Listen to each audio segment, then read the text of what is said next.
नमस्कार दोस्तों, उम्मीद करता हूँ आपकी तैयारी अच्छे स्तर पे होगी और तैयारी किया करो। जितना हो सके उतना टाइम तैयारी पे ही रखा करो, उसके अलावा कोई इलाज नहीं है भाई। तो आज आपने ज्योग्राफी देख ली, मैंने इतिहास की भी डाल दी। आज हम शुरू करेंगे राजस्थान की कला और संस्कृति। राजस्थान की कला व संस्कृति। तो राजस्थान की कला और संस्कृति में जो सबसे महत्वपूर्ण टॉपिक है और जो ज़्यादातर जो ग्रामीण लोगों का सबसे फेवरेट और शहरी जो लोग होते हैं उनके लिए सबसे खतरनाक जो टॉपिक है वो है राजस्थान के त्यौहार। तो आज हम शुरुआत करेंगे राजस्थान के त्यौहार से। और मैं आपको फिर कहता हूँ, आपने मेरी क्लासें देखी होगी, हम औरों की तरह नहीं चलते, हम थोड़ा औरों से हट के चलेंगे।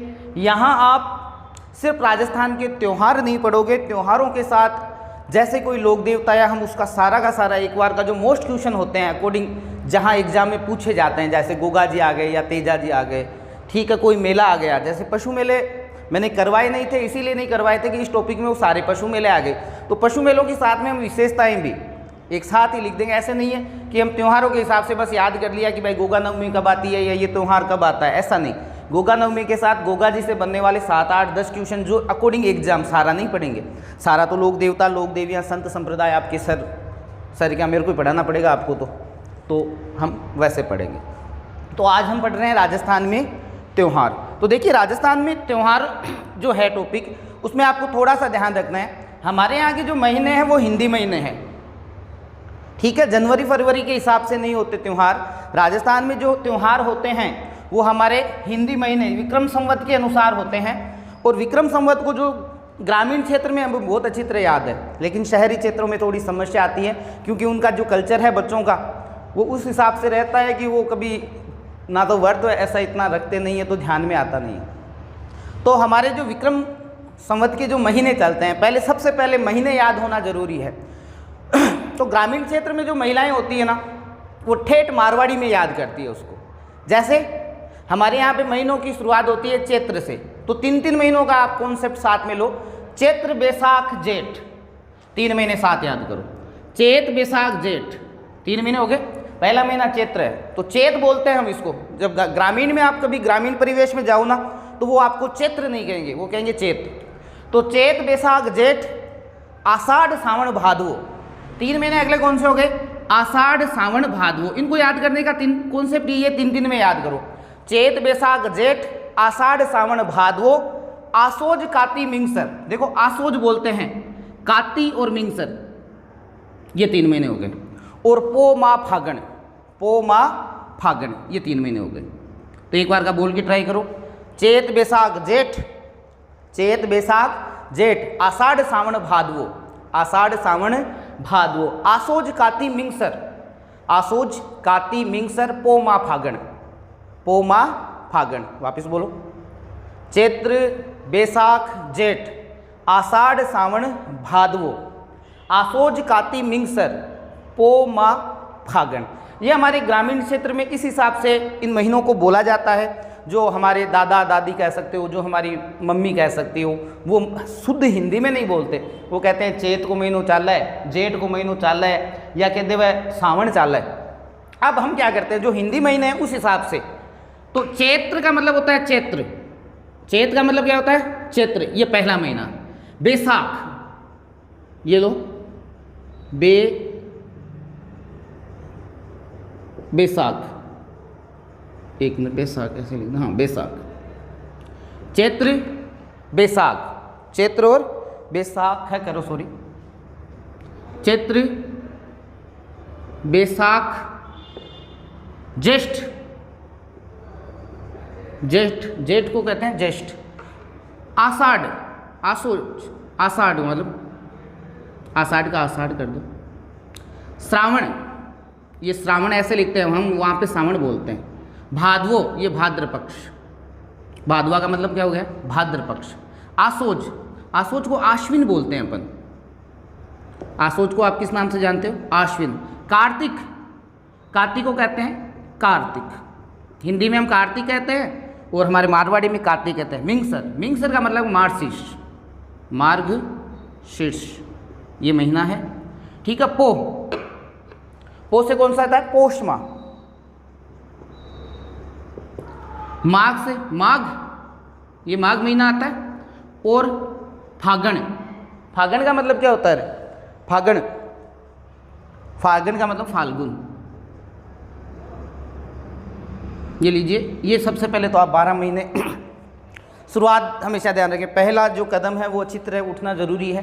पहले तो 12 महीनों के नाम याद होने चाहिए। वापस बोलना, जेठ, शुरुआत से वहाँ से, चैत बैसाख जेठ, आषाढ़ सावन भादवो, आसोज काती मिंगसर और पो माह फागण।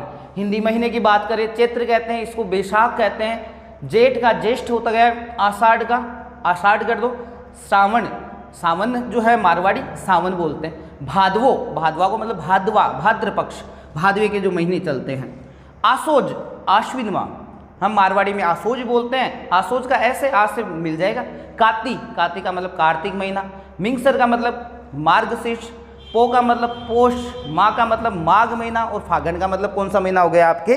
फागुन। तो हम ये कह सकते हैं कि हमारे जो विक्रम संवत है उसका पहला महीना कौन सा है? चैत्र। पहले तो ये क्लियर करें। और आखिरी महीना कौन सा है? फाल्गुन। हमारे विक्रम संवत में पहला महीना चैत्र आता है और आखिरी महीना कौन सा आता है? फाल्गुन आता है। अब अगर हम बात करें अपने अंग्रेजी वर्ष की बात करें तो अंग्रेजी वर्ष में देखो ये जो महीना है ये मार्च अप्रैल, आधा मार्च आधा अप्रैल। तो जब मैंने याद किया था तो बहुत अच्छी तरह देखो ये चय वाला पकड़ लिया था मैंने कहा चैत्र मार्च दोनों चय में आ रहे हैं। इसका मतलब जो पहला महीना हमारा आता है वो मार्च अप्रैल में, 15 दिन मार्च के, 15 दिन अप्रैल के। अब वाक्य आगे आप चलते जाओ, ये आ गए आपके अप्रैल मई, ये मई जून, मतलब जेठ का जो महीना होता है, जेठ की दोपहरी में गर्मी लगे हैं, कहीं गाना भी सुना होगा आपने। तो जेठ का जो महीना होता है वो गर्म महीना होता है, सबसे ज़्यादा गर्मीला जो महीना होता है मई और जून। देखो आपके जेठ का महीना सबसे गर्म रहेगा। राजस्थान में अगर पूछ ले आपसे महीनों के हिसाब से पूछ ले कौन सा महीना सबसे गर्म है, हम कहेंगे जेठ का महीना जो है वो सबसे गर्म है। आषाढ़, ये जून जुलाई, ठीक है। एक बार लिख देता हूँ आपके, श्रावण सबसे बारिश वाला जो महीना, जुलाई अगस्त। तो 15 जुलाई से लेकर 15 अगस्त तक का जो महीना है उस समय आपके राजस्थान में बारिश हालांकि इस आषाढ़ में ही शुरू हो जाती है, लेकिन सावन की छड़ी लगती है ना, हमने आपने देखा होगा 7-7 दिन तक लगातार रिम झिम है ना। और वो सोंधी छड़ी नहीं लगी सोंधी झड़ी, ऐसा कुछ बाबू मन का एक गाना भी है। तो सावन की झड़ी लगती है, 7 दिन तक बारिश होती है एक बार क्रम से, तो कहते हैं हम सावन, ठीक है। भाद्र, भादवा जो आता है वो अगस्त, और अगस्त के आगे अगस्त सितंबर, ये आ गया आपके आसोज, सितंबर अक्टूबर, ये कार्तिक, ये याद रखना भाई, अक्टूबर नवंबर। कारण बताता हूँ आपको, कार्तिक सबसे पवित्र महीना माना जाता है अपने, सबसे ज़्यादा आपके पवित्र महीना कार्तिक को मानते हैं। और राजस्थान के जो फेमस महीने हैं ना वो कार्तिक में लगते हैं। जैसे आपने देखा होगा फेमस मेलों की अगर बात करता हूँ तो एक तो सबसे पहले पुष्कर वाला, पुष्कर का जो मेला लगता है कार्तिक पूर्णिमा को लगता है। और एक दूसरा और मेला कोलायत वाला कपिल मुनि का जो मेला लगता है वो भी कार्तिक में लगता है। तो एग्जाम में मैंने कई बार देखा है कि सीधा पूछ लेते हैं कि आपके पुष्कर का मेला आपके कौन से महीने में लगता है, तो वहाँ पे वो अक्टूबर दे देते हैं। दोनों तो देंगे नहीं, दोनों दे भी तो भी अक्टूबर में आता है। तो कार्तिक वाला जो महीना आपको यहाँ ही याद कर लेना, इस चीज़ को एग्जाम में पूछा जाएगा कि पुष्कर या कोलायत का मेला अंग्रेजी समय के अनुसार कब लगता है, तो हम कहेंगे अक्टूबर में लगता है, ठीक है। मिंगसर अक्टूबर नवंबर के बाद नवंबर, और ये दिसंबर ले लो, ये दिसंबर और जनवरी, ये माघ का महीना जनवरी और फरवरी, और ये आ गया आपके आखिरी महीना फाल्गुन, फरवरी और मार्च, ठीक है। ये आप एक बार का इनको नोट करते रहना, ठीक है। जिसमें मोस्ट मैंने आपको बता दिया।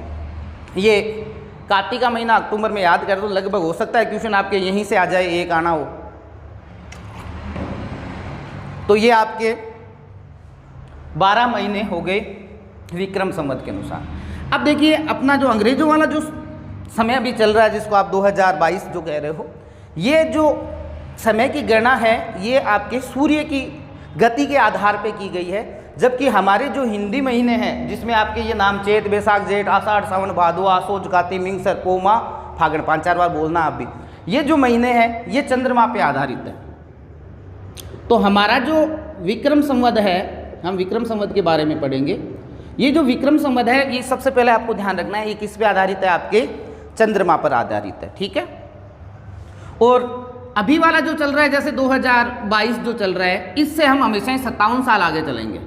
मतलब आप खुद देख लो हम अंग्रेजों से कितने आगे हैं, हमारे पूर्वज कितने आगे रहे होंगे कि हमारा जो समय का गणना है उनसे कितने साल, 57 साल पहले ही शुरू हो गया। तो अगर अब वर्तमान में मैं कहूँ कि हम 57 साल आगे हैं, कहने का मतलब अभी आपसे पूछ ले कि विक्रमी संवत कौन सी चल रही है, तो विक्रमी संवत कौन सी, हम उनसे कितने साल आगे हैं, 57 साल। तो 2022 के अंदर 57 जोड़ दो, ये 9, ये 7, ये 2000। हम ये कह सकते हैं कि वर्तमान में 2079 आपके विक्रम संवत का जो साल है वो चल रहा है। तो हम उनसे आगे चलते हैं। और मोटी मोटी बात ये कहें कि हम ग्रामीण लोग इन महीनों को मानते हैं, शहरी लोगों को इनका थोड़ा कम पता है। तो हम जो ग्रामीण लोग हैं वो शहरी लोगों से कितने साल आगे हैं, 57 साल, क्योंकि हमने समय की गणना औरों से 57 साल पहले ही शुरू कर दी थी। अब सुनना आगे, 12 महीने होते हैं, इसमें भी 12 उसमें भी 12 माह बाहर आ रहे होते हैं।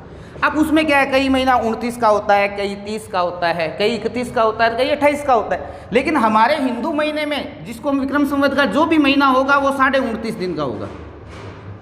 कितने दिन का, 29.5 दिन का आपके ये महीना माना जाता है।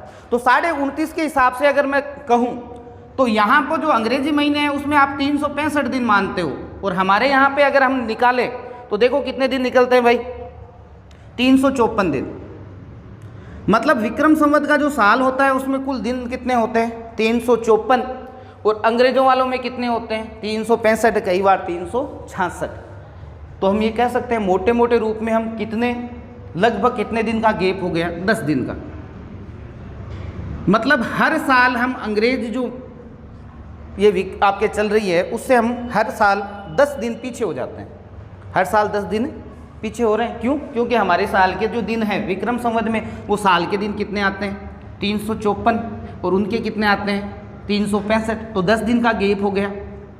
अब देखिए 10 दिन का गैप हुआ, फिर 10 दिन का गैप हुआ, फिर 10 दिन का गैप हुआ। तो हम ये कह सकते हैं कि प्रत्येक 3 वर्ष जब हो जाते हैं, 3 वर्ष में 30 दिन हो गए, तो हमारा हिंदू जो समय चल रहा है जिसको आप विक्रम संवत कहते हो, हमारे डोगरे बहुत होशियार थे, उनको पता था कि अंग्रेजों से इनसे तो आपको पीछे चलना ही नहीं है। तो उन्होंने क्या किया, हर प्रति 3 साल से हमारे इस विक्रम संवत के जो महीने हैं इसमें एक अधिक मास आता है।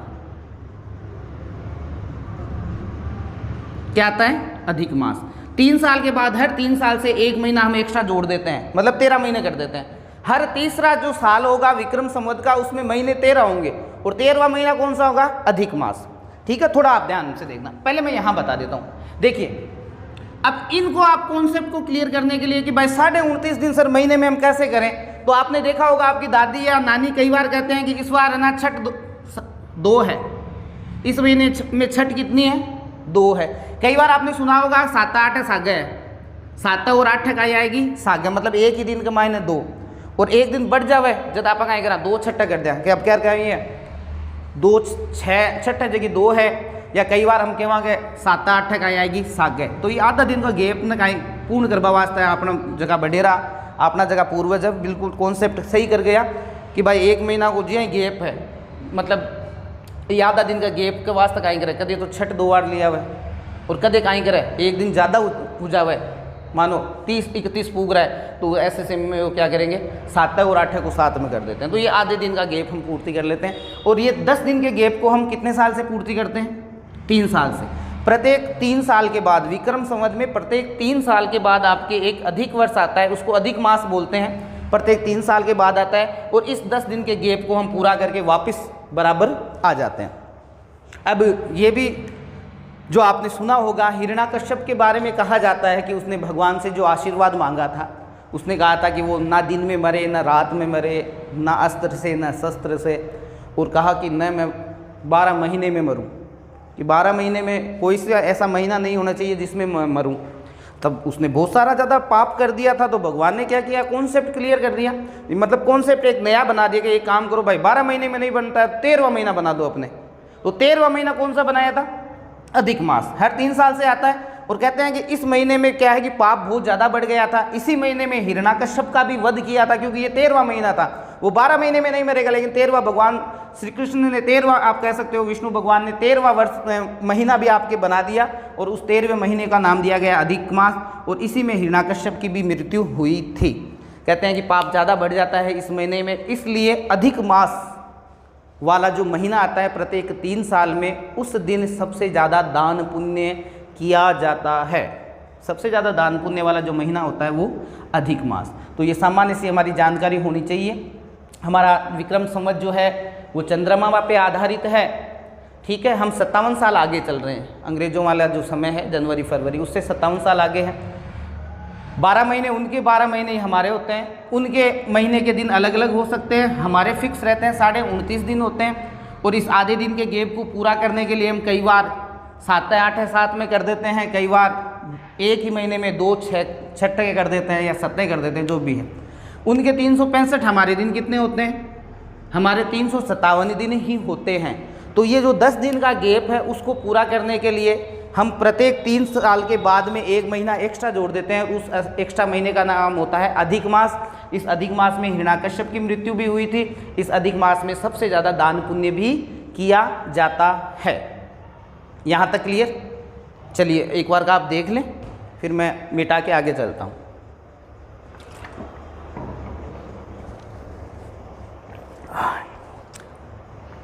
चलिए अब देखिए, इसको मिटा देते हैं। हमारे जो हिंदी महीने चलते हैं इसमें 2 15-15 दिन के 2 पखवाड़े होते हैं। एक होता है कृष्ण पक्ष और एक होता है शुक्ल। एक कृष्ण को हम कहते हैं बदी, और शुक्ल को हम कहते हैं सुदी। ये तो कृष्ण पक्ष होगा, और ये क्या होगा आपके शुक्ल पक्ष। मतलब 30 दिन में, क्योंकि हम चंद्रमा के आधार पर चल रहे हैं तो 30 दिन मान के चलें, तो 15 दिन का जो समय होगा वो आएगा आपके कृष्ण पक्ष में, और 15 दिन का जो समय आएगा वो शुक्ल पक्ष में। हम चंद्रमा के आधार पे चलेंगे तो आप कोई सा भी महीना अगर उठा के देखते हैं, सीधी सी बात है। देखो पूर्णिमा के जो दिन हैं, हमेशा ध्यान रखें, हमारा जो भी महीना है यहाँ पे, हमेशा हमारा महीना कृष्ण पक्ष से शुरू होगा। यानी महीने का जो पहला दिन होगा, चाहे चैत का ले लो, चाहे बैसाख का ले लो, चाहे जेठ का ले लो, चाहे आषाढ़, हम कृष्ण पक्ष से शुरुआत करते हैं और हम आखिरी में पूर्णिमा के दिन जब पूरा चांद निकल आता है उस दिन उस महीने की समाप्ति करते हैं। जैसे मानिए आपके ये चंद्रमा पूरा का पूरा निकल गया, ये चांद पूरा है, तो हम इसको कहते हैं पूर्णिमा। पूर्णिमा के बाद में इस चांद का क्षय होना शुरू हो जाता है। मतलब आपको इतना तो मेरे हिसाब से ध्यान में होगा कि पूर्णिमा के दिन चांद पूरा निकलता है। तो मानो ये किसी भी महीने की पूर्णिमा है, ठीक है, किसी भी महीने की पूर्णिमा मान लो आप, चैत की मान लो, जेठ की मान लो, ठीक है। अब इस पूर्णिमा के बाद क्या होता है, इस चांद का क्षय चालू हो जाता है। मतलब चांद धीरे धीरे, तो ये 1 से लेकर ये 14 जो दिन होते हैं, ये शुक्ल पक्ष शुरू होता है। और मान लो ये महीना था, मानो आपके इसमें से कोई सा भी उठा लो, ये आपके हम मानते हैं कि मानो आषाढ़ महीने की, या सबसे बढ़िया है ना कार्तिक की, मानो कार्तिक की पूर्णिमा है। कार्तिक की पूर्णिमा के बाद अगला कौन सा महीना आता है कार्तिक के बाद? मतलब ये मार्गशीर्ष शुरू हो गया। अगला महीना ध्यान रखें, हमारा कोई भी हिंदी जो महीना होगा वो पूर्णिमा के अगले दिन शुरू होगा। पूर्णिमा किसी की महीने की हो सकती है, मानो हमने कार्तिक ले ली, कार्तिक पूर्णिमा, ये आप मान के चलिए कार्तिक की पूर्णिमा। अब यहाँ मानना कि पूर्णिमा के दिन वो महीना समाप्त हो गया। अब नया महीना कौन सा आ गया? मार्गशीर्ष। अब ये जो मार्गशीर्ष है, यहाँ मैंने गलत लिख दिया, ये शुरू के 14 दिन कृष्ण पक्ष में, शुरू के 14 दिन में क्या चलेगा? कृष्ण पक्ष। मतलब ये है कि धीरे धीरे ये चांद क्षय शुरू हो जाएगा, और 15वें दिन जब हम देखेंगे तो ये चांद पूरा का पूरा गायब हो जाएगा, और इस दिन हम कहेंगे अमावस्या। और ये अमावस्या कौन से महीने की होगी? मार्ग महीने की, ठीक है। अब इस अमावस्या के बाद चांद धीरे धीरे दिखना वापिस शुरू होता है, और ये 114 जो दिन है ये शुक्ल पक्ष शुरू हो जाता है। चांद दिखने का मतलब शुक्ल पक्ष, मतलब चांद पूर्णिमा को अमावस्या को गायब, फिर चांद थोड़ा और दिखना शुरू हुआ, तो अब चांद जो है वो हमें पूरा दिखाई देने लग गया। और जब चांद पूरा दिखाई देता है तो सीधी सी बात है वो होती है पूर्णिमा। तो ये जो पूर्णिमा होगी वो कौन से महीने की होगी? इसी की होगी। तो ये मार्गशीर्ष महीने की पूर्णिमा। अब मार्गशीर्ष पूर्णिमा के बाद चांद का क्षय वापिस शुरू हो जाता है। आपको पता है चांद का क्षय क्या हो जाता है? वापिस शुरू हो जाता है। तो वापिस शुरू होगा चांद घटना तो 1 से लेकर 14 दिन वापिस आपके कृष्ण पक्ष शुरू हो जाएगा। और नया महीना पूर्णिमा के बाद ये मार्ग के अंदर आगे कौन सा महीना आता है भाई? पो महीना शुरू हो गया, पोष महीना। वही कहानी 14 दिन पोष महीना चला कृष्ण पक्ष में सीधा सा फिर आ गई अमावस्या। ठीक है, ये अमावस्या आ गई। अब यहाँ दिख रहा है या नहीं दिख रहा है देख लेना आप। अमावस्या आ गई, अमावस्या के बाद में फिर आप आगे चलते जाओ, फिर वो का वो चलता रहेगा। तो अब हमें एक बात का ध्यान रखना है। नंबर 1, हमारे हिंदी महीने में किसी महीने का अंतिम दिन पूर्णिमा होता है। मतलब चैत का आखिरी दिन कौन सा? तो कहोगे साहब चैत की पूर्णिमा। कह दे कि भाई ये कार्तिक का आखिरी दिन कौन सा होता है? तो कार्तिक पूर्णिमा। अच्छा, फिर हमारे महीने की शुरुआत किस दिन से होती है? कृष्ण पक्ष से। कोई सा भी है, जैसे कार्तिक की पूर्णिमा ये आपके कार्तिक का आखिरी दिन है। इसके बाद अगला महीना मार्गशीर्ष शुरू होता है, तो 1 से लेकर 14 दिन ये कृष्ण पक्ष में चलेगा और यहाँ चांद आपके गायब हो जाएगा, तो अमावस्या आ जाएगी। अमावस्या के बाद ये चांद वापस धीरे धीरे धीरे दिखना शुरू होगा। तो जैसे थोड़ा थोड़ा दिखत तो हम कहें अरे यार शुक्ल पक्ष शुरू हो गया। और एक दिन वो चांद पूरा का पूरा हमें दिखाई देगा, तो हम कहें अरे पूर्णिमा आ गई। और ये पूर्णिमा जो होगी ये इस महीने की आखिरी तारीख होगी, आखिरी दिन होगा। और पूर्णिमा के बाद अगला महीना शुरू हो जाता है। तो मोटे मोटे मैं आपको ये समझाना चाह रहा हूँ कि हमारे हिंदी महीने में किसी भी महीने का आखिरी दिन जो होता है वो पूर्णिमा होता है। और पहला दिन होता है वो हमेशा कृष्ण पक्ष से शुरू होगा। कृष्ण पक्ष के जैसे ही 15 दिन हैं, क्योंकि पूर्णिमा के बाद चांद का क्षय शुरू हो जाएगा। क्षय का मतलब खत्म होना, धीरे धीरे खत्म हो रहा है, तो हम कहेंगे कृष्ण पक्ष शुरू हो गया ये। और चांद बढ़ रहा है तो हम कहेंगे शुक्ल पक्ष है, घट रहा है तो हम कहेंगे कृष्ण पक्ष है। यहाँ चांद घटना शुरू हो गया पूर्णिमा के बाद, तो कृष्ण पक्ष शुरू हो गया। हर महीने में ध्यान रखें किसी भी महीने की शुरुआत कृष्ण पक्ष से होती है। कृष्ण पक्ष का 15वां दिन कहलाता है अमावस्या। अमावस्या के बाद चांद फिर हमें धीरे धीरे दिखना शुरू करते हैं, तो हम कहते हैं अब चांद आज थोड़ा दिखियो, आज ज़्यादा दिखियो, आज यहाँ दिखियो, मतलब आपके वहाँ शुक्ल पक्ष शुरू हो गया। तो फिर ये शुक्ल पक्ष शुरू हो जाता है अमावस्या के बाद। और फिर 15वां दिन जो है वो आपके वापिस आ जाती है पूर्णिमा। तो पूर्णिमा के दिन हमें चांद पूरा दिखाई देता है, तो हम कहते हैं भाई ये पूर्णिमा है, इस महीने का आखिरी दिन है। अगले महीने से चांद का फिर क्षय शुरू हो जाएगा, और क्षय शुरू होने का अभिप्राय है नया महीना शुरू हो गया। ठीक है, फिर 15 दिन के बाद अमावस्या आ जाएगी। अमावस्या के बाद चांद वापस दिखना शुरू हो गया, तो शुक्ल पक्ष शुरू, और आखिरी शुक्ल पक्ष में आ जाती है पूर्णिमा। और पूर्णिमा जो होता है वो महीने का क्या होता है? आखिरी दिन होता है। तो आप कुछ पॉइंट नोट कर लेना, इनको देख के। ये होता है किसी भी महीने का आखिरी दिन। आखिरी दिन हमेशा पूर्णिमा होगा। कोई भी महीना शुरू होगा वो कृष्ण पक्ष से होगा। कृष्ण पक्ष की 1 से लेकर 14 तारीख तक चलेगा। 15वां जो दिन होगा वो अमावस्या होगी। अमावस्या के बाद चांद वापस दिखना शुरू होता है, तो शुक्ल पक्ष शुरू हो जाता है। और शुक्ल पक्ष का जो 15वां दिन होता है वो पूर्णिमा होती है। और पूर्णिमा जो है वो हिंदी महीने का आखिरी दिन होता है। कुछ क्वेश्चन है। मेरा पहला क्वेश्चन आपसे, अगर मैं कहूँ कि महीने का प्रारंभ किससे होता है? हिंदी महीने का प्रारंभ किससे होगा? तो आप कहोगे साहब ये होगा किससे? कृष्ण पक्ष की एकम। सही है ना? कृष्ण पक्ष की एकम से ये किसी भी महीने का क्या होगा? प्रारंभ होगा। कृष्ण पक्ष की एकम से किसी भी महीने का प्रारंभ। और कृष्ण पक्ष की ये कृष्ण पक्ष का जो 15वां दिन होगा वो अमावस्या होगा। 15वां दिन कौन सा होता है? कृष्ण पक्ष का। महीने का प्रारंभ होता है कृष्ण पक्ष से। कृष्ण पक्ष का 15वां दिन क्या होता है आपके? अमावस्या होता है। ठीक है। और अमावस्या के बाद हमेशा ध्यान रखना, अमावस्या के जस्ट अगले दिन शुक्ल पक्ष शुरू हो जाता है। सही है ना? चांद वापस धीरे धीरे बढ़ना शुरू हो जाता है। और ये शुक्ल, हम ये कह सकते हैं कि अब ये शुक्ल पक्ष का जो आखिरी है, ठीक है, जिसको हम कह सकते हैं माह समाप्त। कोई भी महीना समाप्त कब होगा तो हम कहेंगे साहब ये पूर्णिमा को होगा। मेरे हिसाब से काफ़ी कुछ क्लियर हो गया होगा। नहीं हुआ तो एक दो बार आप ट्राई कर लेना। मोटी मोटी बात है। देखो, महीने का प्रारंभ किससे होता है? कृष्ण पक्ष की एकम से। ठीक है। कृष्ण पक्ष से एकम से आप 15वां दिन जो चले जाओगे तो 15वां दिन क्या आ जाएगा? अमावस्या आ जाएगा। 15 दिन हो गए। अब अमावस्या के बाद चांद दिखना शुरू, तो हम कहेंगे अमावस्या के जस्ट अगले दिन क्या हो जाता है, शुक्ल पक्ष शुरू हो जाता है। और शुक्ल पक्ष में जब चांद पूरा हमें दिखाई देगा तो हम ये कह देंगे कि महीना जो समाप्त होगा वो किस पे होगा, पूर्णिमा। तो महीने का पहला दिन होता है कृष्ण पक्ष की एकम, महीने का 15वां दिन होता है अमावस्या, और अमावस्या के अगले ही दिन शुक्ल पक्ष शुरू होता है, और महीने का जो आखिरी दिन होता है वो होता है पूर्णिमा। ये हर महीने में यही कॉन्सेप्ट आपके चलने वाला है, तो आप इसको नोट कर लेना भाई, ठीक है। ये थोड़ा सा देख लेना, महीने का प्रारंभ किससे होता है, 15वें दिन क्या होती है, 15वें दिन के बाद अगले दिन शुक्ल पक्ष शुरू होता है, और महीने की जो समाप्ति होती है वो किससे होती है, वो आपके ध्यान में आ जाना चाहिए, ठीक है। इसको लिखो एक बार, तब तक पानी पी लेता हूँ। इनको लिखते रहना, ठीक है। अभी तो भी शुरुआत है आपके, एक बार का ये कॉन्सेप्ट क्लियर होना चाहिए।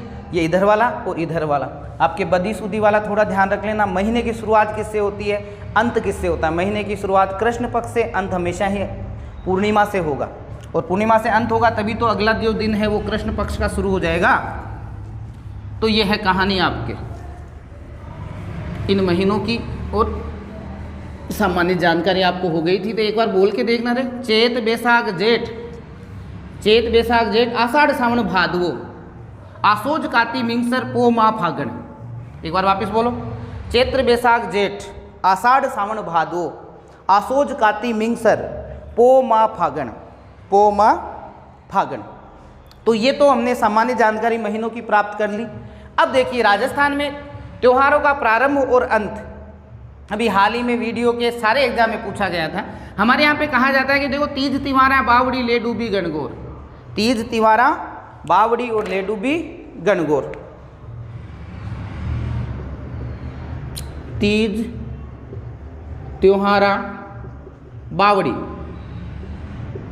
ले डूबी गणगौर।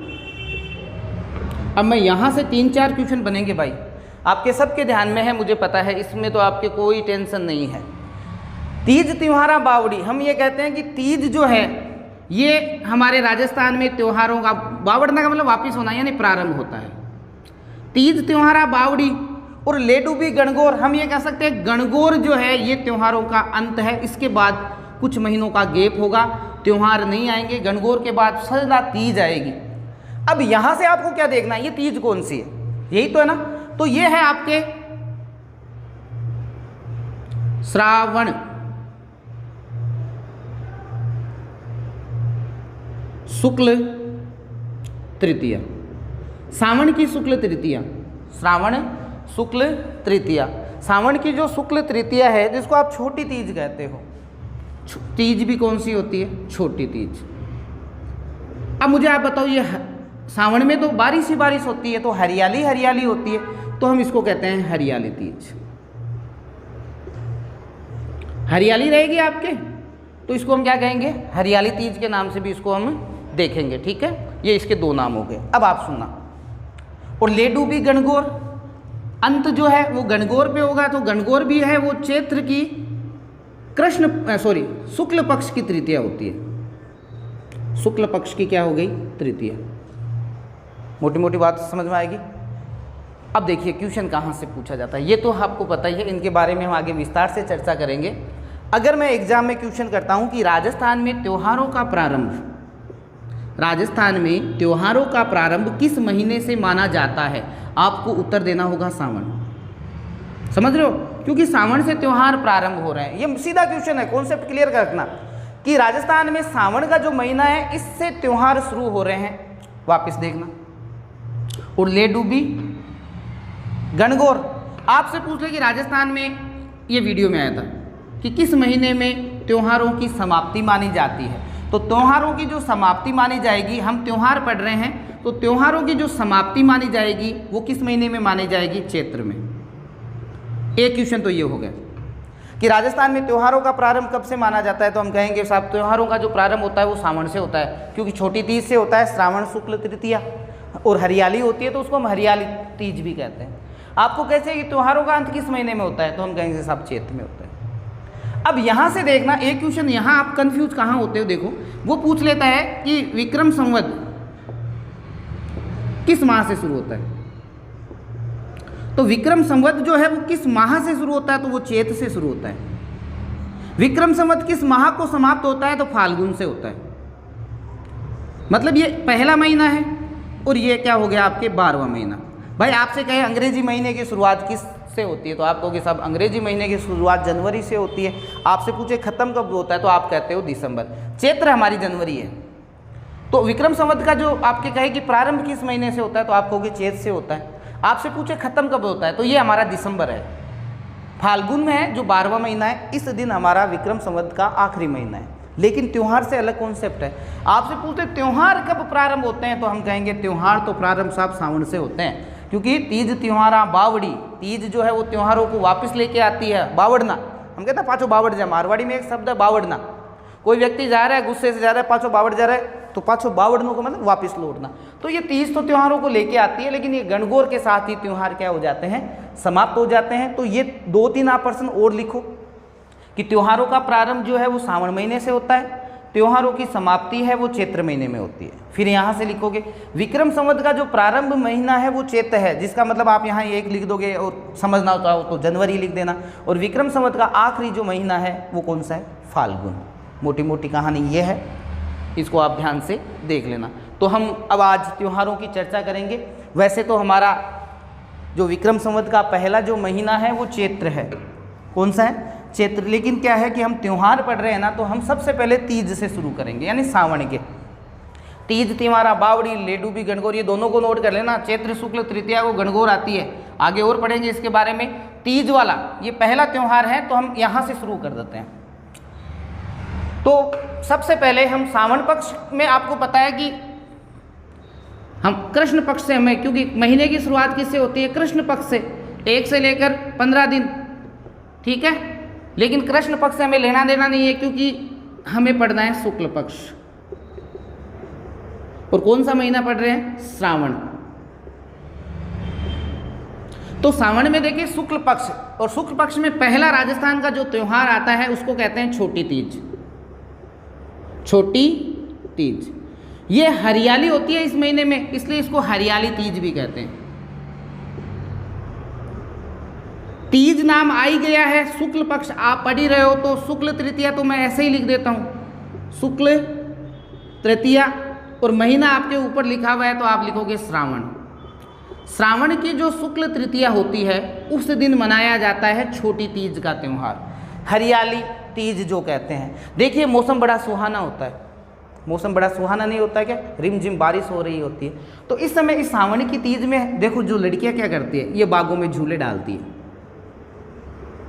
सावन में बागों में क्या डालते हैं, झूले। तीज के दिन झूले खाए जाते हैं बाग में, क्योंकि अच्छी हरियाली होती है, ठंडी हवा चल रही है, झूले डाले जाते हैं इस दिन। और क्या किया जाता है, इस दिन सिंजारा भेजा जाता है। भाई वैसे सिंजारा गणगौर को भी भेजा जाता है, लेकिन आपको तो इतना ध्यान रखना है कि भाई सिंजारा कॉन्सेप्ट क्लियर होना चाहिए। सिंजारा होता क्या है, सिंजारा क्या होता है कि पुरुष वर्ग के द्वारा या हम कह सकते हैं वर पक्ष के द्वारा वधू के लिए और वधू के परिवार के लिए जो तोहफे भेजे जाते हैं, सगाई से पहले, शादी के बाद भी हो सकता है। तो सगाई से पहले ज़्यादा चलता है कि सिंजारा भर के आना है भाई, सिंजारा। जैसे आप में से किसी लड़के की शादी अगर फिक्स हुई है, तो जैसे ही सावन की तीज आएंगे तो आपके पिताजी, जो लड़के के पिताजी है, वो क्या करेंगे, यार सिंजारा भरना है बच्ची के लिए। तो फिर बच्ची के लिए कपड़े लेंगे, उसके माता पिता के लिए कपड़े लेंगे, रिश्तेदारों के लिए कपड़े लेंगे। तो यहाँ पे वर पक्ष के द्वारा या लड़के के द्वारा जो लड़की पक्ष है उसको दिए जाने वाले उपहार को कहते हैं सिंजारा। मोटी मोटो कॉन्सेप्ट वही है, और की व्याख्या करो जब तो ही कम है, ये सिंजारा वाला हो गया। तो सिंजारा क्या है, थोड़ा ध्यान रख लेना, ये लड़के के पक्ष के द्वारा जाता है ना, लड़के पक्ष के द्वारा लड़की के घर वालों को दिया जाने वाला जो है ना वो है। अब देखिए वैसे कृष्ण पक्ष में एक तीज आती है जिसको कहते हैं कजली। कजली का मतलब होता है काला। कजली का मतलब क्या होता है, काला। हम उसको बाद में पढ़ेंगे, लेकिन यहाँ एक कॉन्सेप्ट आपको क्लियर करना है। तीज कहाँ की फेमस, तो तीज आपको जयपुर की, आपको ये नहीं कहेंगे छोटी है या बड़ी, आपको कहेंगे तीज का जो त्यौहार है वो राजस्थान में कहाँ का फेमस है, तो आप कहोगे साहब तीज का कहाँ का, जयपुर। आपसे पूछ ले तीज की सवारी कहाँ की है, तो आप तीज की सवारी कहोगे जयपुर। तीज की सवारी भी कहाँ करोगे, जयपुर। आपसे पूछ ले RTDC, RTDC Rajasthan tourist development corporation, Rajasthan पर्यटन विकास निगम, इसके द्वारा संचालित किया जाने वाला होटल तीज, ये 4 होटल देते हैं, आजकल का मामला उपचुक हो रहा है भाई, 4 होटल देते हैं, जगह मिलाने को दे दे, तो होटल जो तीज है ये भी जयपुर है। मैं तो ये कह सकता हूँ कि छोटी तीज की जो सवारी है, और छोटी तीज फेमस ही कहाँ की है, जयपुर की। छोटी तीज की सवारी बहुत फेमस है, आपके राजमहल से वैसे की वैसे निकलती है, रथ के हाथियों के साथ में, ठीक है। तो तीज की सवारी आपके फेमस है जयपुर की। आरटीडीसी के द्वारा स्थापित होटल तीज जो है वो भी कहाँ पर है, आपके जयपुर में है। और क्या है, और एक देखो ये तीज है, एक वो काले पक्ष में आती है, आपसे पूछ ले कजली तीज, बूढ़ी तीज जिसको कहते हैं, इसको हम आगे कॉन्सेप्ट क्लियर करेंगे, अभी मैं थोड़ा बेसिक ही बता रहा हूँ आपको, इसके बारे में नहीं बताऊंगा, फिर डबल हो जाएगा। ये बूंदी की फेमस है, कजली तीज कहाँ की फेमस है, बूंदी की। तो अब पहला हमने त्यौहार पढ़ लिया है, पहला हमने पढ़ा है छोटी तीज, जिसको आप हरियाली तीज कहते हो। पहला पॉइंट है, राजस्थान में त्योहारों का आगमन इसी से माना जाता है। ये सावन की शुक्ल तृतीया को आती है। इस दिन आपने देखो खुद जो लड़कियां हैं वो, उनको पता होगा, झूले जाते हैं सावन के अंदर, इस सावन की तीज को। इस दिन सिंजारे भेजे जाते हैं, सिंजारे और भी दिन भेजे जा सकते हैं, गणगौर को भी भेजे जा सकते हैं, लेकिन हमारे कॉन्सेप्ट क्लियर होना चाहिए। सिंजारा होता क्या है, ये लड़कों के द्वारा लड़की पक्ष को भेजा जाता है। फिर आपसे पूछ ले तीज की सवारी या तीज कहाँ की फेमस है, बिना शर्त के पूछ लेना तो आपको कर देना है जयपुर। लेकिन अगर आपसे पूछ ले कि कजली तीज कहाँ की फेमस, तो आप कजली तीज कहाँ की करोगे, बूंदी की। कजली तीज कहाँ की करोगे, बूंदी की। अब आरटीडीसी के द्वारा स्थापित hotel, Rajasthan tourist development corporation, Rajasthan पर्यटन विकास निगम, विदेशी मेहमानों के लिए मुख्य रूप से इन होटलों का निर्माण करवाया जाता है। ये जो होटल है, ये होटल आपको ध्यान रखना है जयपुर। तो ऑल ओवर 2 क्वेश्चन जयपुर के हो गए और एक कहाँ का हो गया, बूंदी के। तो सावन का पहला त्यौहार आपके हो चुका है, ठीक है भाई। और फिर ध्यान रखना, ये त्योहारों का आगमन है, जो मैंने पहले ही बता दिया था, राजस्थान में त्योहारों का आगमन सावन की तीज से माना जाता है। अगला जो आता है वो है सावन के अंदर दूसरा रक्षाबंधन। अब देखो अगर मारवाड़ी वाला बैठ जाए ना तो मामला बहुत अच्छा रहता है। हम कहते हैं रख पुण्य, रख पुण्य, रख पुण्य आएगी सर, कहीं आएगी, रख पुण्य। तो पुण्यों का मतलब तो पूर्णिमा होती है, पुण्यों का मतलब ही क्या होता है, पूर्णिमा। मारवाड़ी में कहते हैं रख पुण्य, हम ये नहीं कहते रक्षाबंधन, हम रख पुण्य आएगी ऐसा।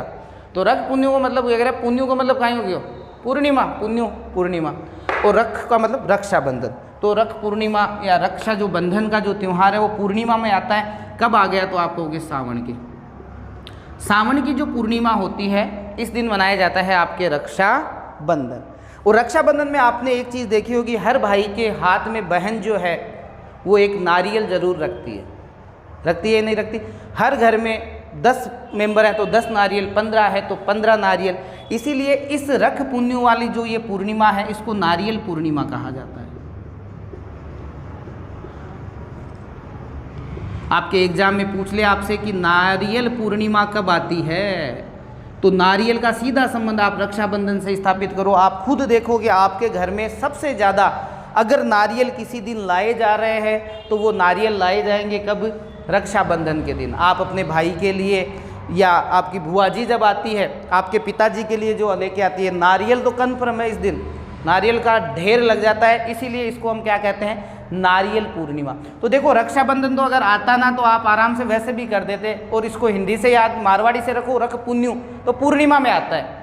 और पूर्णिमा में आता है कौन से पक्ष में, सावन में आता है। तो सावन की पूर्णिमा को रक्षाबंधन मनाया जाता है। और आपके लिए अगर मैं होता एग्जामिनर तो मैं तो ये क्वेश्चन देता, क्योंकि फिर बच्चे बाहर आके पछता, अरे यार आप बीटे में याद कर लेता, आपने घर में नारियल गणाई आवे।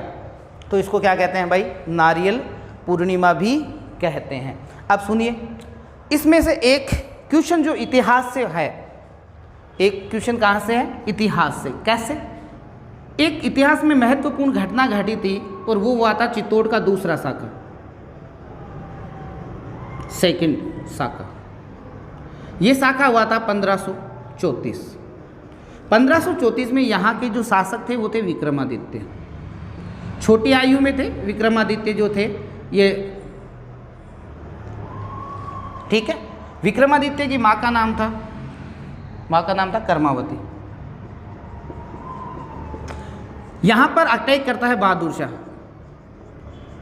क्योंकि सांगा की मौत हो गई थी तो अल्प आयु का बच्चा था ये, विक्रमादित्य छोटा था, तो बहादुर शाह ने बढ़िया मौका देख लिया, ये गुजरात का शासक था। इसने क्या किया, आक्रमण किया किस पे, विक्रमादित्य पे। तो कर्मावती ने अपनी सहायता के लिए हुमायूं को क्या भेजी थी, राखी। तो ये रख पूनम वाला त्यौहार इतिहास से भी थोड़ा हम ध्यान रखेंगे कि कर्मावती ने फिर हुमायूं को राखी भेजी थी, और हुमायूं जैसी उम्मीद की जाती है सहायता उसने नहीं की, तो विक्रमादित्य को तो इसके ननिहाल बूंदी भेज दिया गया। कर्मावती बूंदी की थी, ध्यान रखना, हाड़ी रानी कह सकते हो इसको, कर्मावती हाड़ी रानी। हाड़ा शासकों की जो भी बेटियां थी हाड़ी रानी कहलाई। और कर्मावती ने इसमें क्या किया था, जोहर किया था। तो थोड़ा ध्यान रख लेना कि भाई कर्मावती ने राखी किसको भेजी थी। 1534 की बात है ये, 1534 बहादुर शाह के समय, ठीक है।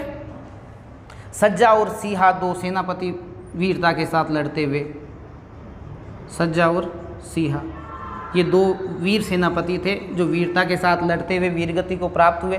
आपसे पूछ ले, पहला जो साका हुआ था आपको पता ही होगा, पहला 1303 गोरा और बादल, दूसरे में सज्जा और सीहा, और तीसरे में जो आपके 1967 में हुआ, 1567 में हुआ। 1567 वाले में आपको पता है दो वीर योद्धा कौन कौन से थे, जयमल और पत्ता। जयमल और पत्ता दोनों का दो का करो।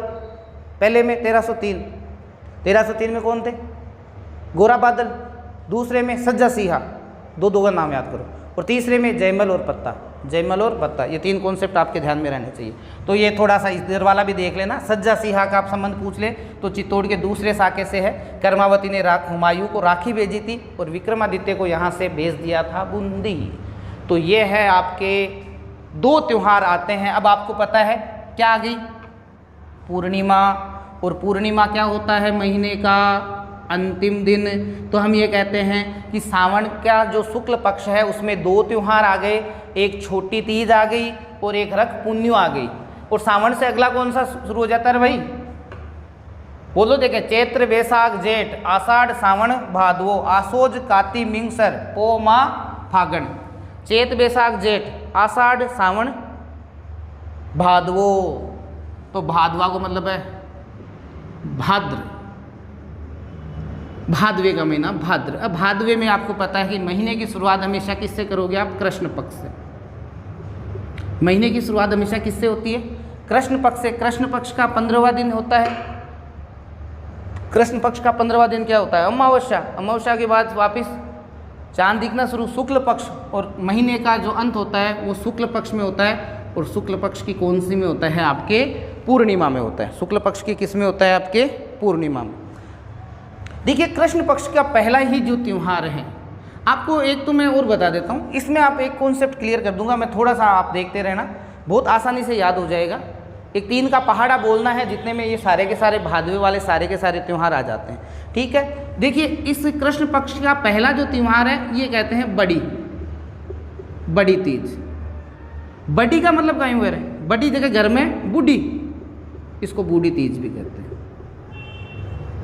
बड़ी तीज, बूढ़ी तीज, ठीक है। और आपको पता है किस पक्ष में आ रही है, काले पक्ष में आ रहे हैं, तो इसको कहते हैं कजली तीज। और एग्जाम में मैंने आज तक का रिकॉर्ड देखा है, ये पूछा जाता है, कजली तीज पूछा जाता है। तो कजली में पहला पॉइंट तो आपकी क्लियर है कि कृष्ण पक्ष में आएगी। भादवे की कृष्ण पक्ष की जो तृतीया है उसको आप क्या कहोगे, कजली। और इस दिन क्या है, घर में वो 5-7 अनाजों का एक बनाया जाता है जिसको कहते हैं सातुड़ा, सातू बनाया जाता है, तो इसको कहते हैं सातुड़ी तीज। कभी खाया होगा, गले में चिप जाता है। हमारे स्कूल के अंदर जहाँ मैं पढ़ाता हूँ वहाँ पे कम से कम है आपके 10 मेड में हैं। तो अभी जब ये भादवे की लेके आए थे ना, ये कृष्ण पक्ष की तीज, वो हर घर से लेके आ गए क्या, सातू। और सातू ऐसा होता है वो गले में चिप जाता है, पता नहीं क्या सिस्टम है, वो महीन होता है। और ज़बरदस्ती थोड़ा हम नहीं खाएं तो नाराज़ हो जाएं, तो इतना सातू खिला दिया कि गला ही जाम हो गया, तो गला पकड़ता है ये सातू। तो इसको बड़ी तीज, बूढ़ी तीज या क्या कहते हैं आपके सातुड़ी तीज के नाम से भी जाना जाता है। देखिए हमारे यहाँ का एक नियम है, मारवाड़ में बड़ी तीज का जो है व्रत वो सबसे ज़्यादा किया जाता है, इसलिए इसको मारवाड़ की करवा चौथ कहते हैं। मारवाड़ की करवा चौथ, क्योंकि करवा चौथ पे बहुत सारी महिलाएं व्रत रखती है, लेकिन मारवाड़ की जो महिलाएं हैं वो रखेगी कब? वो रखती है बड़ी तीज के दिन, अपने पति की दीर्घ आयु के लिए रखती है। ठीक है, बड़ी तीज हमारे लिए, मारवाड़ के लिए, हमारा तो ये करवा चौथ है, हमारी जो महिलाएं हैं तो वो तो बड़ी तीज को रखती है भाई व्रत। इसको बूढ़ी कहते हैं, बड़ी का मतलब ही बूढ़ी होती है। कजली तीज कहते हैं, सातुड़ी तीज कहते हैं। और आपको पता है कब आती है तीज? तो है कृष्ण पक्ष है, तो हम ये कहते हैं कि भादवे की कृष्ण तृतीया। भादवे की जो कृष्ण तृतीया होगी, भादवे की जो क्या होगी? कृष्ण तृतीया, वो बड़ी तीज होगी। बड़ी तीज जिसे बूढ़ी तीज, जिसे कजली तीज, एग्जाम में क्या पूछा जाएगा? कजली तीज। कैसे पकड़ लेना? कृष्ण पक्ष और भादवे में आएगा। आपने एक तीज देखी होगी, आपके अगर घर में आपकी मम्मी, आपकी दादी अगर है, वो सबसे ज़्यादा नारियल लेके आती है ना, तो वो भादवे में आती है।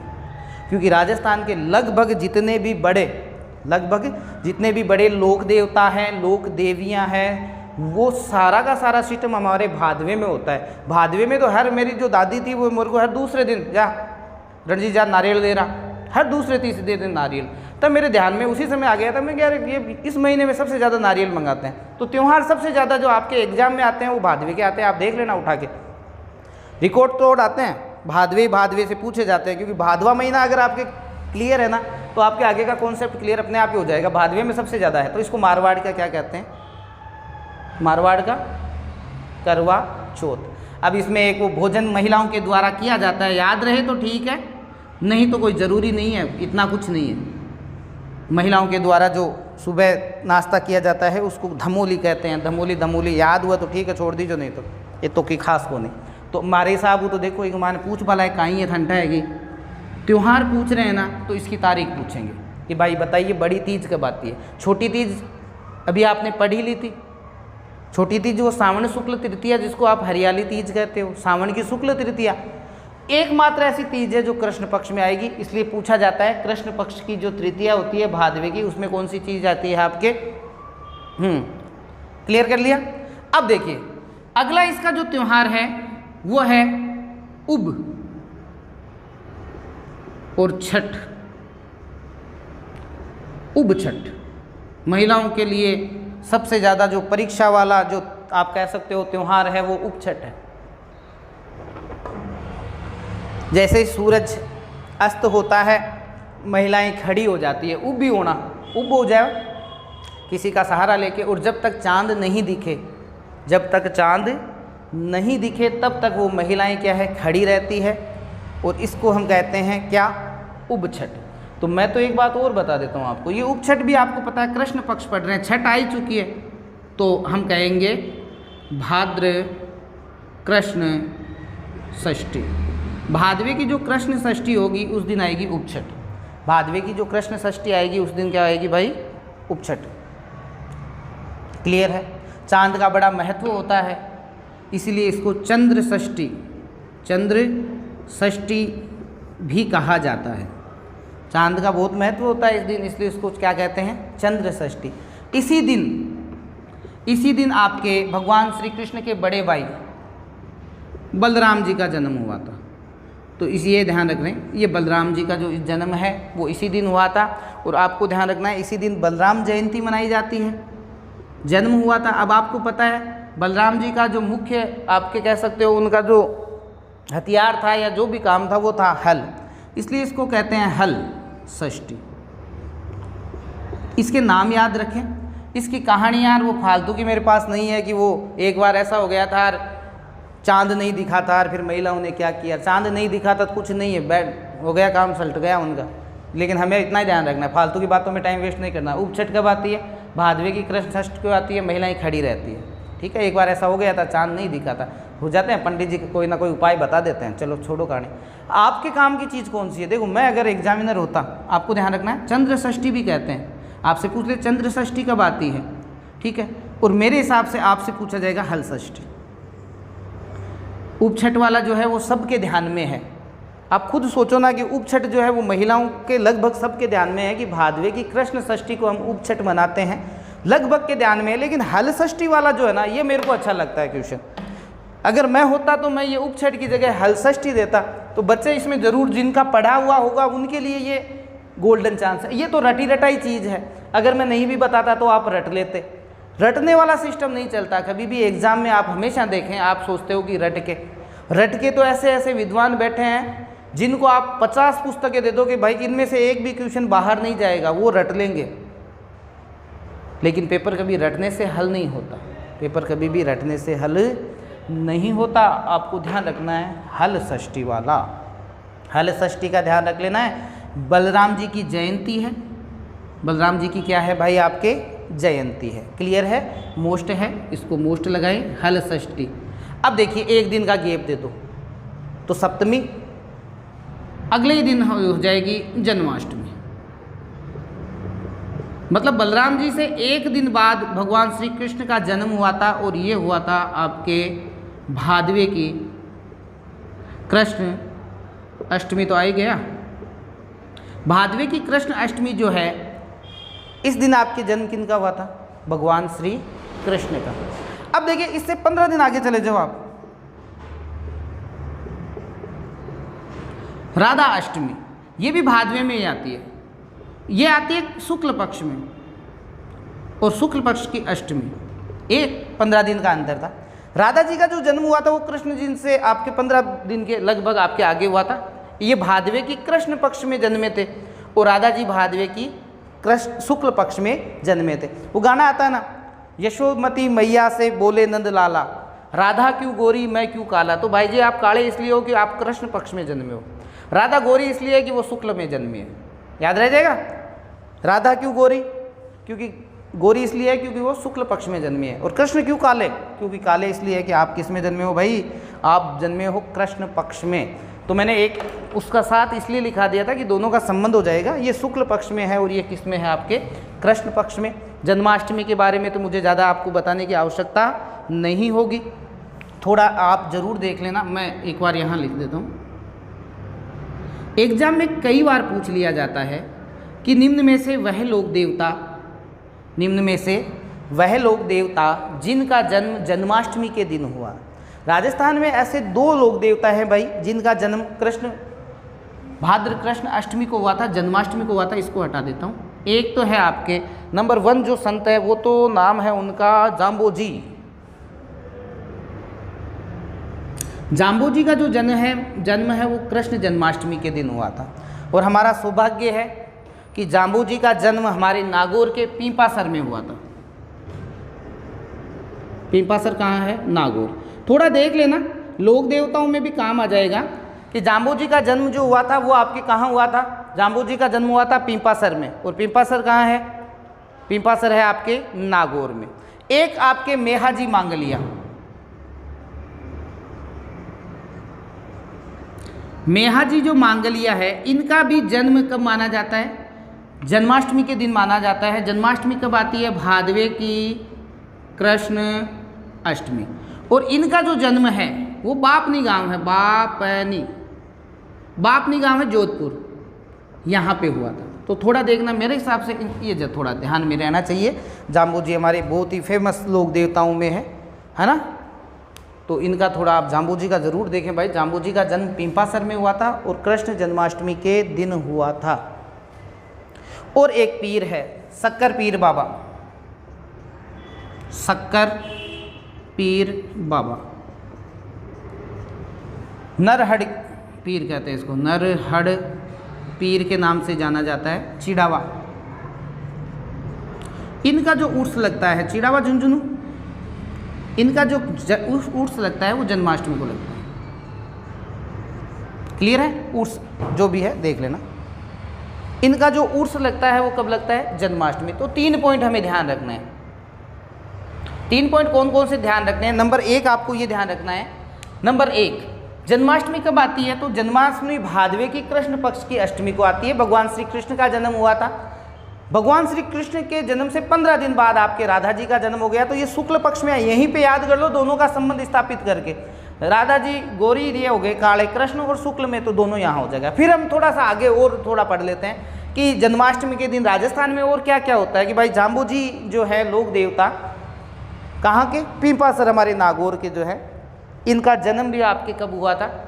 जन्माष्टमी। एक मेहाजी मांगलिया हमारे लोक देवता हैं, इनका जन्म भी आपके जन्माष्टमी के दिन हुआ था। एक ये नरहड़ के पीर कहते हैं भाई, बहुत ही मोस्ट है, एग्जाम में ये नाम आता है, शक्कर पीर बाबा नरहड़ पीर के नाम से इनको जाना जाता है। और इनका जो आपके उर्स लगता है, ये उर्स जो लगेगा वो जन्माष्टमी के दिन लगेगा। उर्स कब लगेगा? आपके जन्माष्टमी के दिन लगेगा। नोट कर लो, थोड़ा पानी पी लेता हूँ तब तक। तो भादवे की तीज हमने पढ़ी, वापस याद करो भादवे की तीज का क्या किया था हमने। बड़ी तीज, भादवे की छठ, उब छठ, हल षष्ठी।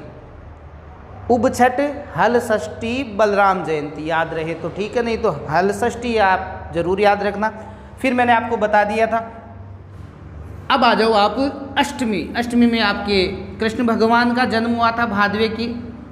और फिर आपके और कौन कौन से ऐसे संत हैं जिनका जन्म जन्माष्टमी के दिन हुआ था? तो हमने कहा साहब एक जाम्बू जी है, एक मेहा जी है।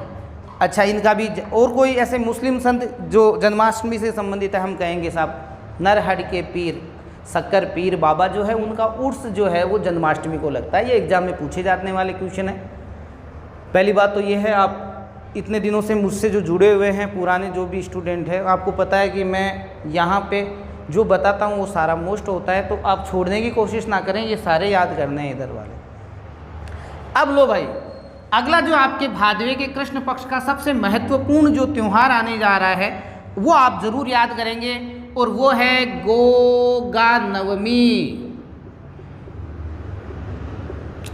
तो गोगा जो नवमी है, नवमी तो आई गई। अब हमेशा ध्यान रखें, राजस्थान के जितने भी लोक देवता है, तेजा जी ले लो या आप रामदेव जी ले लो या अन्य कोई भी लेता, सारे के सारे शुक्ल पक्ष में आते हैं।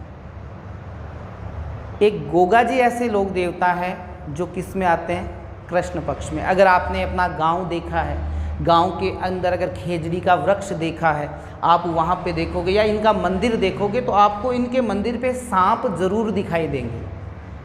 ठीक है ना? इनके मंदिर में सांप जरूर आपके बनाए हुए मिल जाएंगे। और सांप का रंग कैसा होता है? काला। सांप का रंग, भाई गोगा जी जो है सांपों के लिए जाने जाते हैं आपके। अब आप कहोगे गुरुजी तेजा जी भी जाने जाते हैं, जाने जाते हैं तो बहुत सारे जाने जाएंगे, हम सारा पढ़ेंगे उनके बारे में। एग्जाम में ध्यान रखें, गोगा जी है ना वो आपके सांपों के लिए फेमस है। और आपके इनका जो आता है वो आता है भादवे की शुक्ल नवमी, भाद्र शुक्ल नवमी। मैंने फिर कहा कि सांप के लिए जाने जाते हैं, सांप का रंग होता है काला। तो एकमात्र ऐसे लोक देवता है जो आपके कृष्ण पक्ष में आएंगे, बाकी कोई सा भी लोक देवता जो है वो शुक्ल पक्ष में ही आएगा, कृष्ण में नहीं आएगा। तो याद करते समय भी आपको सुविधा रहेगी कि कृष्ण पक्ष से कौन है और शुक्ल पक्ष से कौन है। भादवे की शुक्ल नवमी के दिन गोगा नवमी मनाई जाती है। राजस्थान में सबसे ज़्यादा अगर मंदिर किसी लोक देवता के हैं, सबसे ज़्यादा मंदिर तो आपके गोगा जी के। गोगा जी के बारे में कहा जाता है कि गांव गांव खेजड़ी न गांव गांव गोगो, जहाँ जहाँ खेजड़ी का वृक्ष है वहाँ वहाँ गोगा जी है। गांव गांव खेजड़ी न गांव गांव गोगो। क्लियर हो गया? गांव गांव खेजड़ी न गांव गांव गोगो। ये क्वेश्चन एग्जाम में पूछा जाता है भाई, इसलिए आपको ध्यान रखना है। ठीक है? अब देखिए गोगा जी के बारे में सिंपल सी आपको जानकारी रखनी है। यहाँ मैं गोगा जी के बारे में बता रहा हूँ थोड़ा सा।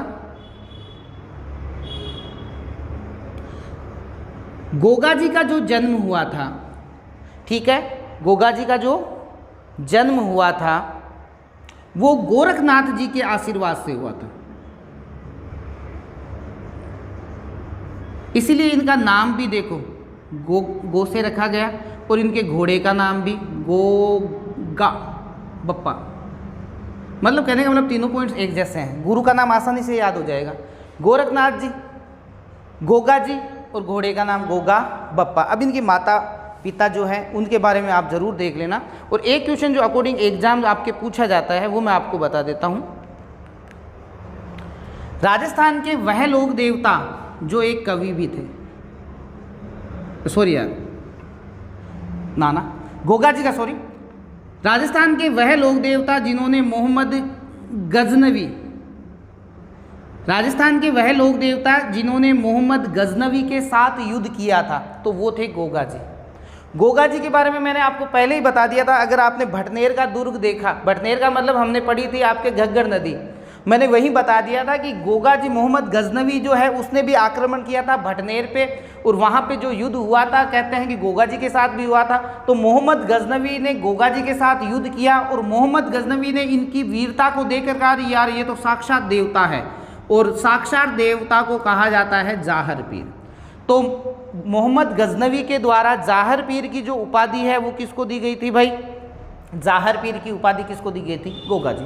गोगा जी का जो मंदिर है ये विशेष करके याद कर लेना, ये मैं सारी चीज़ें नहीं बता रहा, आपको लोक देवता भी पढ़ाऊंगा मैं, वहाँ इनकी विस्तृत चर्चा करेंगे, लेकिन अभी जितना बता रहा हूँ वो अकॉर्डिंग एग्जाम में आ जाएगा, एग्जाम में ये चीज़ें आ जाएगी, मैं इतना जानता हूँ। बाकी वो पढ़ाएंगे वो फालतू की चीज़ें कही आएगी उसमें। तो इनका राजस्थान के एकमात्र ऐसे लोक देवता है जिनके मंदिर जो है वो मकबरे नुमा है, मकबरे के जैसा है। हिंदू और मुस्लिम दोनों इनको पूछते हैं। गोरखनाथ जी इनके गुरु थे, इनके आशीर्वाद से घोड़े का नाम गोगा बप्पा मोहम्मद गजनवी के साथ युद्ध किया। मोहम्मद गजनवी ने जाहर पीर की उपाधि दी, और इनका मंदिर मकबरे नुमा है। इनका मंदिर कैसे है? मकबरे नुमा। अब देखिए एक प्रशस्ति है, अगर आपने राजस्थान के भौतिक भूभागों वाली क्लास देखी है तो आपका एक रिवीजन पॉइंट है ये। एक प्रशस्ति है जिसका नाम है रणकपुर। अब रणकपुर कहाँ है ये तो मुझे बताने की आवश्यकता नहीं होगी, रणकपुर पाली।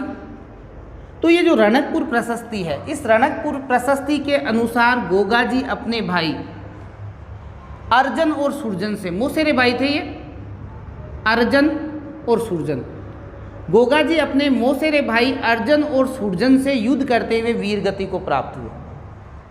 रणकपुर प्रशस्ति के अनुसार गोगा जी की मृत्यु कैसे हुई थी? रणकपुर प्रशस्ति ये कहती है कि गोगा जी अपने मौसेरे भाई जिनका नाम था अर्जन और सुरजन, अर्जन और सुरजन से लड़ते हुए क्या हुए थे? आपके वीर गति को प्राप्त हुए थे। क्लियर है ना? तो आपको ध्यान रखना है। अब मुझे बात सुनिए, गोगा जी का जन्म जो है, गोगा जी का जन्म कहाँ हुआ था? ध्यान में है क्या? ददरेवा चूरू। गोगा जी का जन्म हुआ था ददरेवा, और ददरेवा कहाँ है? चूरू। ठीक है। और ये युद्ध हुआ था, ये जगह है गोगामेड़ी, और गोगामेड़ी कहाँ पर है? हनुमानगढ़। अब सुनते रहना। कहते हैं कि ये युद्ध जो था वो गोगामेड़ी में हुआ था, इनके नाम से ही हो गया वो गोगामेड़ी। इनका जन्म कहाँ हुआ बताओ? ददरेवा चूरू में। अब आप मुझे ये बताइए, युद्ध हुआ और कहते हैं कि युद्ध में इनका सिर कट गया। आप मुझे बताओ, सिर अगर कट रहा है तो ज़्यादा दूर कौन सी चीज़ जाएगी? धुर जाएगा या सिर जाएगा? सिर ही ज़्यादा दूर उछल के जाएगा। तो कहते हैं कि इनका सिर उछल के कहाँ गया? ददरेवा। तो ददरेवा जो है वहाँ इसको कहते हैं शीश मेड़ी। ददरेवा को क्या कहते हैं? शीश जन्म स्थान है। सिर दूर जाएगा, सीधी सी बात है, याद करने में कोई समस्या नहीं है। शीश दूर गया ददरेवा, और ये कहलाती है धूरमेड़ी। ये क्या कहलाती है? आपके धूर, यानी जो नीचे का जो शरीर है वो तो है कहाँ पे? आपके गोगामेड़ी हनुमानगढ़ में है, और इनका शीश जो है वो है ददरेवा। तो ये शीश मेड़ी। एक देखो यार, एक और पूछ लेते हैं, गोगा जी की ओल्डी, माँ तो बाबू की ओल्डी व्याक रहे पुरानी। तो गोगा जी की ओल्डी जो है ये सांचौर में है, और सांचौर कहाँ है? ये जालोर में है। सांचौर कहाँ पे है? आपके जालोर के अंदर। ठीक है भाई, ये छोटी छोटी चीज़ें आपको थोड़ा सा ध्यान देना है। हमने पढ़ लिया है कौन से लोक देवता को? गोगा जी को। अब इनकी माता और पिता का मैं यहाँ पे नाम इसलिए नहीं लिखा रहा हूँ, मैंने आपको पहले कह दिया, मैं आपको जो चीज़ एक बार का यहाँ जो दे रहा हूँ शॉर्ट में दूंगा। शॉर्ट में इसलिए दूंगा ताकि आपके एग्ज़ाम में अगर क्वेश्चन आए तो हम पहले, अगर हमारा इतना पढ़ा हुआ ना ये कॉन्सेप्ट अगर हमारा पूरा हो जाता है तो हमारे कोई भी समस्या नहीं आएगी। क्लियर है? गोगा जी गोरखनाथ जी के आशीर्वाद से पैदा हुए, इनको गुरु मना लिया। घोड़े का नाम गोगा बप्पा। मोहम्मद गजनवी से युद्ध किया, गजनवी ने जाहर पीर की उपाधि दी। गोगा जी का जो मंदिर है वो मकबरे नुमा है। अब गोगा जी के बारे में कहा जाता है, रणकपुर प्रशस्ति के अनुसार गोगा जी मोहम्मद गजनवी से लड़ते हुए वीर गति को प्राप्त नहीं हुए थे, अपने मौसेरे भाई अर्जन और सुरजन, अपने मौसेरे भाई अर्जन और सुरजन से लड़ते हुए वीर गति को प्राप्त हुए। और आपको पता है युद्ध हुआ था गोगामेड़ी में, तो गोगामेड़ी में उनका सिर ये धूर गिर गया तो धूरमेड़ी, सिर चला गया जन्म स्थान ददरेवा तो ये है शीश मेड़ी, और गोगा जी की ओल्डी अगर पूछ ले तो वो है सांचौर जो आपके कहाँ है, जालोर में। और जब भी कृषि की जाती है, कृषि का प्रारंभ जब करते हैं तो हड़ और हाड़ी को गोगा राखड़ी बांधी जाती है, 9 गांठ लगा देते हैं उसके। गोगा राखड़ी इसलिए बांधी जाती है ताकि खेती करते समय, क्योंकि वो काफ़ी समय से खेत ऐसे ही पड़ा है, खेत में से कहीं सांप ना निकल आए, खेत में से क्या नहीं निकल आए, सांप। हमारे मारवाड़ की एक कहावत भी है कि डर के मारे गोगा जी को हम क्या है, हाँ, याद करते हैं। तो कहते हैं कि कहीं सांप वगैरह निकल के ना जाए खेत में, इसलिए हड़ और हाड़ी को गोगा राखड़ी बांधी जाती है। फिर कहता हूँ गोगा जी के मंदिर राजस्थान में सबसे ज़्यादा, गांव गांव खेजड़ी न गांव गांव गोगो। तो ये गोगा जी का हमने सामान्य सा परिचय पढ़ लिया। अब अगला जो त्यौहार है वो पढ़ लेते हैं, ठीक है। थोड़ा कृष्ण पक्ष आज पूरा कर लेते हैं, थोड़ा ध्यान में आपके भी रह जाएगा, इधर वाला पढ़ा रहने दो, थोड़ा आप भी देखते रहना बाद में। अब आती है बच्छ और अगला है बारस। तो सीधी सी बात है, नाम भी दे दिया, बारस है, तो ये है आपके बच्छ बारस। कब आती है? ये आती है भादवे की कृष्ण द्वादशी। द्वादशी संस्कृत का शब्द है, 12 द्वादश पढ़ा होगा कहीं। भादवे की द्वादशी, भादवे की द्वादशी के दिन आता है बच्छ। बच्छ का मतलब होता है बच्चा। बच्चा किसका? गाय का, जिसको हम कहते हैं बछड़ा। कहानियों से कोई लेना देना नहीं, हमें इतना ध्यान रखना है कि कोई एक ऐसे राजा महाराजा के समय कुछ ऐसा हुआ था कि एक रानी ने गाय के बछड़े की हत्या कर दी थी, ठीक है। और फिर भगवान का प्रकोप वहाँ पे पड़ा, तो जब इस बात का पता राजा को पड़ा तो राजा ने कहा कि नहीं भाई, अब क्या करेंगे, इस दिन हम बछड़े की, गाय का जो बछड़ा है उसकी पूजा करेंगे। और क्या करेंगे, और हम ये करेंगे, नंबर 1, इस दिन चाकू का प्रयोग हम घर में बिल्कुल नहीं करेंगे। इस दिन गाय का हम दूध नहीं निकालेंगे, पूरा का पूरा जो दूध है वो बछड़े को ही दे दिया जाएगा। तो इन कहानियों से तो कोई लेना देना है नहीं, हमें सिर्फ इतना ध्यान रखना है कि बच्छ बारस के दिन गाय के बछड़े की पूजा की जाती है। ये भादवे की कृष्ण द्वादशी को आती है। भादवे की कब आती है? कृष्ण द्वादशी को आती है। बछड़ा पूजा जाता है, इस दिन चाकू का प्रयोग घर में नहीं करते हैं, इस दिन गाय का दूध निकाला नहीं जाता है। सीधा पूछेंगे, कोई लंबी चौड़ी नहीं, रट लेना इसको कि बच्छ बारस कब आती है? भादवे की कृष्ण द्वादशी। भादवे की कृष्ण द्वादशी को आती है बच्छ बारस, ठीक है। मिटा दूँ? इतना ही है, ज़्यादा अपना घबरावा की आवश्यकता को नहीं। आखिरी एक और पढ़ लें, यह है भादवे की अब अमावस्या। भाद्र अमावस्या लिख देते हैं, कृष्ण लिखने की आवश्यकता नहीं। इस दिन क्या होता है? बस भादवे की कृष्ण अमावस्या। हमेशा ध्यान रखें, मेले बहुत लगते हैं इस पे। भादवे की जो अमावस्या होती है उस पर मेले बहुत लगते हैं, और यहाँ लगता है रानी सती का मेला। रानी सती का मेला। तो रानी जो सती है ये झुंझुनू, रानी सती का मेला जो है वो कहाँ लगता है? झुंझुनू में लगता है। अब वैसे तो आपको पता है बहुत सारी रानियाँ जो है वो सती हुई थी, लेकिन रानी सती इनकी क्या विशेषता है ऐसी? तो ये आपके एक तो राजपूत क्षत्रिय नहीं थी, ब्राह्मण वैश्य समाज से थी, और इन्होंने क्या किया, क्षत्रिय धर्म का पालन किया और अपने पति के साथ सती हुई। तो ऐसी पहली नारी थी जो अदर कास्ट से होकर भी अपने पति के साथ सती हुई। इनका नाम था नारायणी देवी। इन रानी माता का नाम क्या था? नारायणी देवी। आपसे पूछ ले, रानी सती का नाम क्या था? नारायणी देवी। पति का नाम था तन धन दास। तन समय से ही साथ छोड़ गया, तो तन धन दास जो थे वो इनके पति थे। और आपको ये थोड़ा सा ध्यान रखना है, नारायणी देवी जो था उनका मूल नाम था। रानी सती का मेला पूछ लेते हैं, ये झुंझुनू में लगता है। रानी सती का मेला कहाँ लगता है? झुंझुनू। रानी सती का मेला कहाँ लगता है? झुंझुनू। चलिए मिटा दूँ भाई। तो कृष्ण पक्ष के आज हमने सारे त्यौहार पढ़ लिए। कल हम पढ़ेंगे शुक्ल पक्ष के। सुबह आपके ज्योग्राफी की क्लास विधिवत रूप से चल रही है, थोड़ा टाइम दीजिए, संस्कृत भी शुरू कर देंगे। लेकिन क्या करूं, अकेला जी हूं, कोचिंग में भी मेरे बहुत सारी क्लासें रहती है।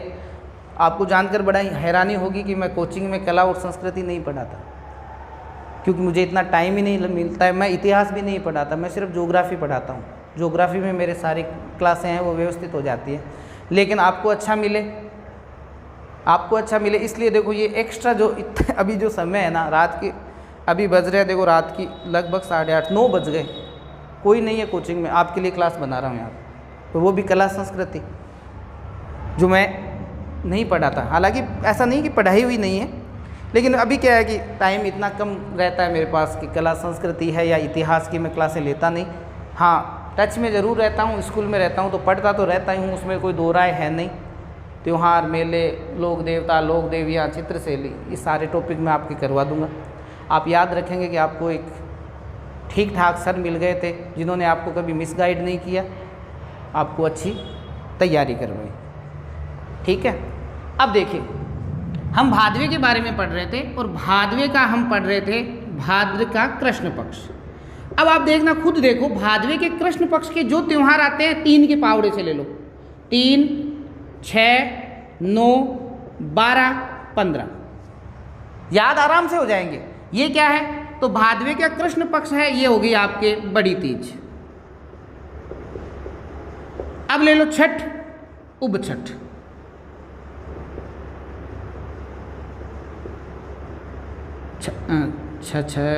उब छठ, ठीक है।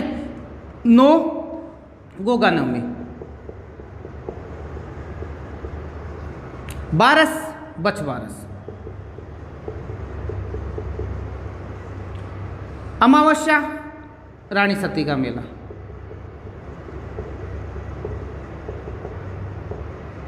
समझ में आई बात।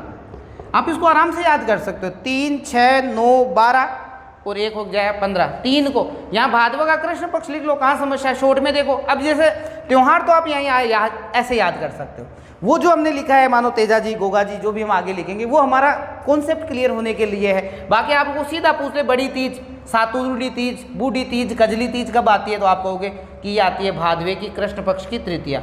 आप कहोगे कि उब छठ कब आती है, उब छठ कब आती है, तो ये भादवे की कृष्ण पक्ष की षष्ठी। आपसे पूछ ले गोगा नवमी कब आती है, ये भादवे की कृष्ण नवमी। आपसे पूछ ले बच्छ बारस कब आती है, ये बारस रही, तो ये भादवे की कृष्ण पक्ष में बारस को आती है। आपको पूछे रानी सती का मेला कब लगता है, तो हम कहेंगे भादवे की कृष्ण पक्ष की अमावस्या को लगता है। अब एक चीज़ रह गई, अष्टमी।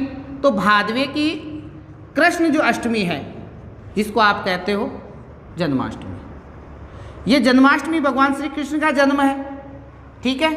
और इससे मैंने आपको कहा था 2 याद कर लो। अब भादवे के आप शुक्ल में जाओ, भाद्र की शुक्ल अष्टमी, ये राधा अष्टमी होगी, तो वहाँ याद करने की आवश्यकता नहीं है। ये 2 तो इधर याद कर लो कि भादवे की कृष्ण में तो भगवान कृष्ण जन्मे थे, भादवे की शुक्ल में माता या राधा रानी जन्मी थी। और इनको आप ऐसे याद करोगे 3, 6, 9, 12, 15। 3 में क्या होता, बड़ी तीज, 6 उब छठ, 9 गोगा नवमी, 12 बछ बारस, अमावस्या रानी सती का मेला। वापिस बोलो, तीज को क्या था, भादवे की कृष्ण पक्ष की तीज, बड़ी तीज, सातुड़ी तीज, कजली तीज, भादवे की कृष्ण, छठ उब छठ, छठ में क्या आया था, उब छठ, बारस नवमी गोगा नवमी, बारस, बारस का बोलो बछ बारस, अमावस्या रानी सती का मेला। एक बार वापस बोलो, भादवे की कृष्ण पक्ष की तृतीया, बोलो बड़ी तीज, बड़ी तीज, सातुड़ी तीज, कजली तीज। अच्छा ये बताओ कजली तीज का मेला बूंदी।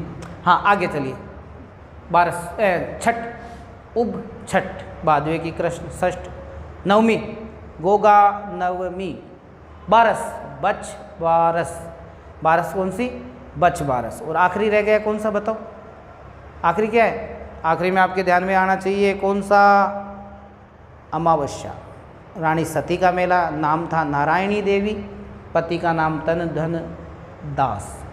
तो कुल मिला के हमने आज एक तो सावन के त्यौहार पढ़ लिए जो शुक्ल पक्ष के 2 थे, छोटी तीज जिसको आप हरियाली तीज कहते हो, सिंजारे वगैरह भेजे जाते हैं। एक हमने रख पून्यु पढ़ ली थी, रख पून्यु का मतलब रक्षाबंधन, नारियल सबसे ज़्यादा आते हैं इसलिए इसको नारियली पूर्णिमा भी कहा जाता है। ठीक है भाई, कल हम इसको आगे बढ़ाएंगे। आप जो अभी तक देख रहे हैं, क्योंकि घंटे भर की क्लास हो गई है तो ज़्यादातर तो हाँ कमेंट करके गायब हो गए, अब जो आप पढ़ने वाले हो, जो अभी तक बैठे हैं, तो आप पढ़ने वालों के पास ये क्लास को शेयर कर दिया करो भाई।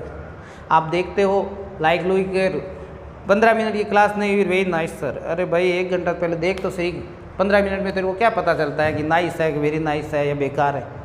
क्लास देखा करो। धन्यवाद। जय हिंद, जय भारत।